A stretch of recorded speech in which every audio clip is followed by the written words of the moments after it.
Assalamualaikum warahmatullahi wabarakatuh. Saya Muhammad Raska Rizi. Di sini saya akan mereview novel yang berjudul Salahuddin Al-Ayyubi yang dikarang oleh Johman. Sebelum saya mereview ceritanya, mari kita mengenal tentang Salahuddin Al-Ayyubi itu dulu sendiri. Salahuddin Al-Ayyubi di barat disebut Saladin, tetap menjadi sebuah tokoh paling ikonik pada zamannya. Pemersatu bangsa Arab dan penyelamat Islam dari tentara salib di abad ke-12. Ia pahlawan terkemuka di dunia Islam, kukuh menjaga keimanannya dan brilian dalam kepemimpinannya. Ia memiliki kualitas pribadi yang dikagumi oleh musuh Kristennya. Ia mengerti batas-batas kekerasan, penuh toleransi, dan kemurahan hati, sehingga banyak orang Eropa melihatnya sebagai contoh ideal sosok ksatria. Tapi Saladin lebih dari sekedar pahlawan dalam sejarah. Sosoknya abadi sepanjang hayat dan menjadi simbol harapan bagi dunia Arab Islam usai terpecah belah.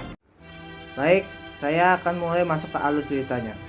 Cerita dimulai di Baalbek, Lebanon, 900 tahun silam.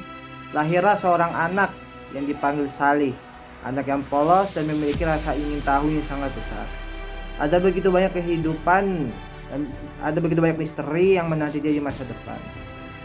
Singkat cerita, Salih masuk ke barisan tentara Islam. Di saat itu, tentara salib terus meleset maju. Sebuah pertempuran besar-besaran terus terjadi. Gerak maju selama 5 bulan, 8 bulan, setahun dilakukan oleh para pasukan Kristen untuk menembus kota tempat tinggal Salih pada saat itu.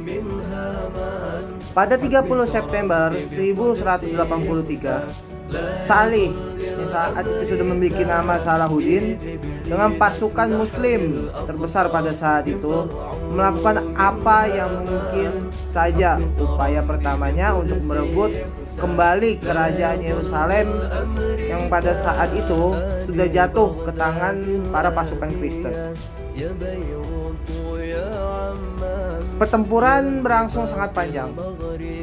Akhirnya, pada 7 September, dia menyerang. Orang-orang Kristen sudah siap. Pasukan Templar yang berpengalaman berada di barisan depan. Kontingen lain-lain, Breton, Inggris, Normandia,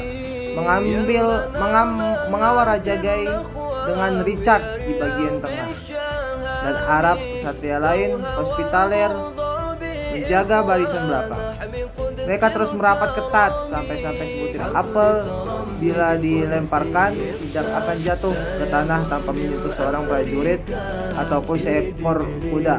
Itulah yang dikatakan salah satu prajurit. Saking menggambarkannya seberapa rapatnya barisan yang diciptakan oleh barisan Kristen untuk melindungi Raja Guy.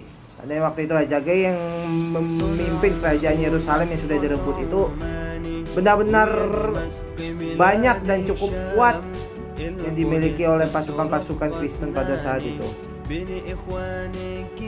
Singkat cerita, pertempuran semakin panjang, banyak korban yang berjatuhan di salah kedua sisi yang saling berperang tersebut. Salahuddin yang sudah merasa terlalu banyak korban untuk perang ini, akhirnya pada 2 September dia menandatangani perjanjian Jaffa yang mengakhiri perang salib. Dan pada hari berikutnya Salahuddin mendatanginya. Akhirnya semua benar-benar selesai. Memang tidak ada banyak yang bisa saya berikan untuk novel ini karena ya salah satunya untuk spoiler, dan novel ini bukan termasuk novel narasi. Jadi dia benar-benar novel sejarah yang secara detail menggambarkan kejadian-kejadian yang dialami oleh Salahuddin Al-Ayyubi untuk melalui perang-perang yang dia lalui. Dan puncaknya itu adalah pada perang salib. Untuk kekurangan novel ini sendiri adalah hal-hal yang terlalu detail dan tidak untuk bagi beberapa orang mungkin tidak akan terlalu suka ya, karena pembawaannya yang detail, kaku dan terlalu terpaku oleh sejarah. Untuk kelebihannya sendiri, ada pepatah yang mengatakan bahwa kekurangan adalah kelebihan untuk beberapa orang.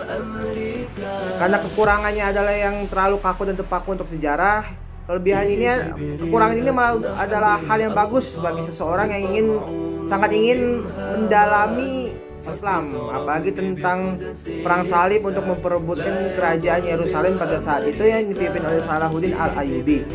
Novel ini sangat bagus karena menceritakan secara detail kejadian yang dialami oleh Salahuddin Al-Ayyubi untuk mencapai tujuannya, yaitu merebut kembali kerajaan Yerusalem dan mempersatukan umat-umat Islam yang pada saat itu terpecah belah. Untuk amanatnya sendiri yang disampaikan oleh penulis sendiri itu memang secara tidak langsung, tapi ada beberapa karakter yang membicarakan Salahuddin itu sebagai sosok yang tegas, baik hati, ramah, tetapi dia itu sangat konsisten dalam melakukan tugas-tugasnya itu. Dia rela mengorbankan usaha dan bahkan waktunya dia yang sangat singkat, yang terhitung manusia sendiri hanya memiliki ya sekitar 70 tahun untuk hidup. Salahuddin itu tidak ingin dia bahkan semenit pun hidupnya itu sia-sia. Dia berjuang terus, dan akhirnya perang salib pun dapat diakhiri dengan menandatangani perjanjian yang ditandatangani oleh Richard dan Salahuddin Al-Ayyubi itu sendiri. Sekian dari saya, jika ada yang salah saya mohon maaf. Wassalamualaikum warahmatullahi wabarakatuh.